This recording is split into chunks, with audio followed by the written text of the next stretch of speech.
What's up, guys? I'm hoping y'all had a great week this week. And today on the channel we have head coach Billy Kennedy from the Texas A&M Aggies here to talk all things basketball. We talked the Los Angeles Lakers with Alex Caruso, John Morant, the Brooklyn Nets, March Madness, among a bunch of other topics. So if you enjoy the content here on the channel, make sure to leave a like rating. It helps with the YouTube algorithm a bunch. And if you enjoy the content, make sure to subscribe, tell a friend, share the video with somebody, and leave a comment below on who you want to see next on the channel, and I'm going to try to make it happen. So y'all go ahead, y'all enjoy the interview, and I'll catch you in the next one. Welcome in, everybody, to 504 More Productions. Today on the channel, I am joined by 2016 SEC Coach of the Year, Coach Billy Kennedy. Coach, how you doing today? Welcome to the channel. Doing good, man. Thanks for having me, Jonathan. Of course. So definitely what I wanted to talk to you about today is one of your former players. He ended up just getting an NBA championship on the Los Angeles Lakers. And of course, that's the superstar known as Alex Caruso.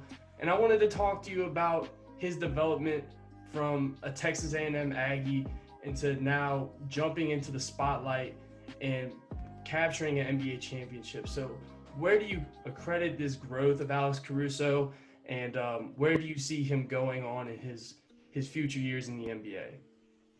Well, when we recruited Alex, we knew he had all the intangibles. He wasn't yet physical enough, but he knew how to play the game. He played it the right way. He played with great effort and great energy.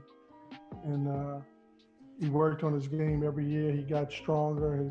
His body was the biggest thing he needed to improve on, and got a lot of experience playing the point guard position for us, and ended up being a career leading in assists and steals. And I knew if he got the right opportunity that he would make the most of it. And fortunately, he had a great opportunity with the Lakers and did extremely well this season. He did an outstanding job, and he also did very good whenever he was playing under you at Texas A&M.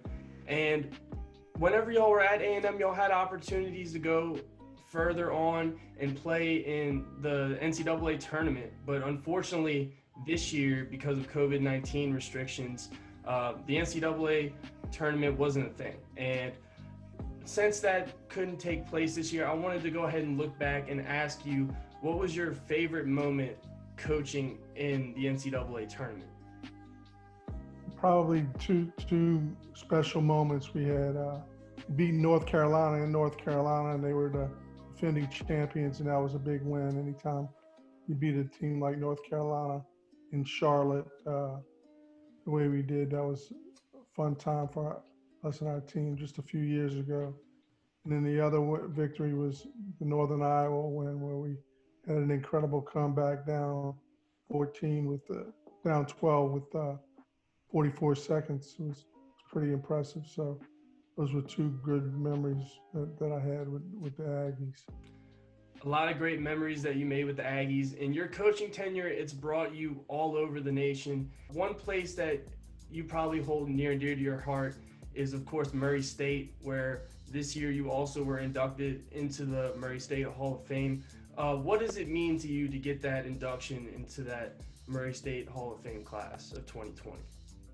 Well, my 5 years at Murray was also special because we were able to win championships and get the program at a high level and won a game in the NCAA tournament, something they hadn't done for a long time. And so it was a special place and a special time. And to get in the Hall of Fame just means you're getting old, and they appreciate you and remember you. It's the best thing about it, to be remembered in such a basketball hot spot like Murray. It's a great honor, and I'm humbled to be a part of the Hall of Fame. Another guy, a Murray State alum who I feel will one day end up joining you in the Murray State Hall of Fame, John Morant. He's been outstanding in his first year in the NBA. He captured the Rookie of the Year award. What do you think about John Morant and his transition from a smaller school like Murray State onto the bigger stage of the NBA as a second overall draft pick? Well, he followed in the steps of some really good guards. He came in and did a special, was really special in his effort there and win a championship and just a phenomenal athlete and a great basketball player, and he did it at a high level at Murray State and took them far, and also in farther than they've been in the tournament in a long time. And so he's a special player, special talent, and there's been a number of guys go through Murray that have had that kind of success, but probably he's had the most being rookie of the year, and expect great things out of Jai in the future. The NBA today, it's nowhere near the same as it was in the past, in the 80s and the 90s. What do you feel about the game and how it's transitioning away from the days of having a modern big and more of today's NBA, where it's all centered around focusing on shooting the three ball at a high effective rate? It's definitely different. It's not as physical. There's calling a lot more fouls. The paint is opened up because big guys are now on the perimeter, and you see a lot of five guys out.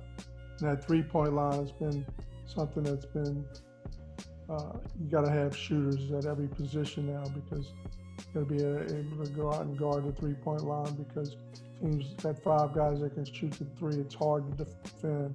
And you see why the NBA has changed in the last few years by opening up the lane and making it important that guys get paint touches and kick it out for threes, and you got to have three-point shooters in order to be successful in the league today.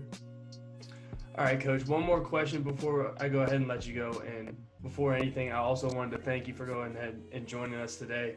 Talking about the NBA, who are some guys that you observed over time and you enjoy watching today?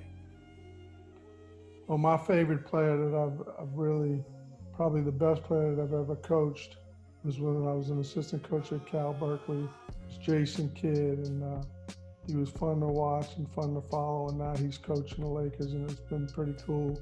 He had an opportunity to coach Alex Caruso, and I got to watch two guys that I've had a relationship with have success. But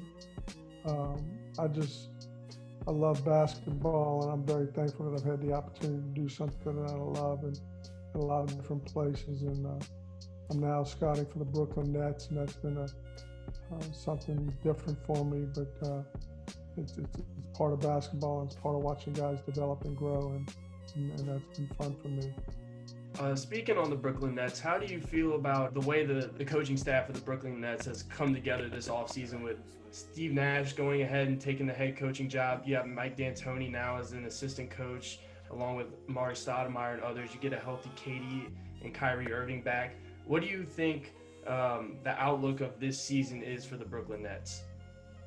I think it's very promising when you have Kevin Durant and Kyrie Irving and a lot of the young players that have had success there, and Dinwiddie and LeVert. You're talking about talent, and talent wins in the NBA. And Steve's been around a long time, the game, and well respected, and he got a great staff, and Coach D'Antoni with him. And I see them being able to take advantage of the three-point line and their scoring abilities, and getting paint touches like we just talked about, and kick it out for threes. And two of the greatest scorers in the league, and Irving and Durant. So it's going to be fun to watch and fun to follow.